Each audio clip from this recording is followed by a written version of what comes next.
நாங்கள் கிளம்பிட்டோம். எங்கே கிளம்பிட்டோன்னு தானே பார்க்குறீங்க. நாங்கள் கோயிலுக்கு தான் போகிறோம். குலசாமி கும்பிட்றதுக்காக நாங்கள் கோயிலுக்கு தான் கிளம்பி போய்க்கிருக்கோம். சுவாமிக்கு வந்து அர்ச்சனைக்காக மாலை, தேங்காய், வாழைப்பழம்லாம் வாங்கிட்டு போகலாம் அப்படி சொல்லிட்டு நாங்கள் கடைக்கு தாங்க வந்தோம்.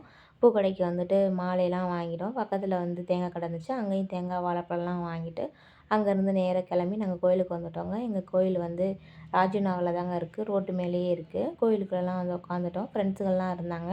அவங்களோட கொஞ்சம் நேரம் பேசிக்கிட்டு இருந்தோம். அப்புறம் சாமிக்கு வந்து அபிஷேகம் பண்ண ஆரம்பிச்சிட்டாங்க. அபிஷேகம் நடந்துக்கிட்டு இருந்துச்சு.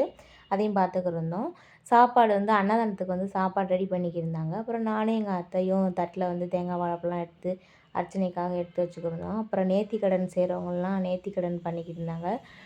குழந்தைக்கு மொட்டை எடுத்து கரும்புல தொட்டி கட்டிக்கிட்டு இருந்தாங்க. அப்புறம் வந்து சாமிக்கு வந்து அலங்காரம்லாம் பண்ணிட்டாங்க. அப்புறம் ஃபைனலாக வந்து நாங்கள் சாமி கும்பிட ஆரம்பிச்சிட்டோம். சாமியும் நாங்கள் கும்பிட்டோம். அப்புறம் என்னங்க கடைசியா அன்னதானத்துக்கு வந்து லைன்ல தாங்க நின்றோம்.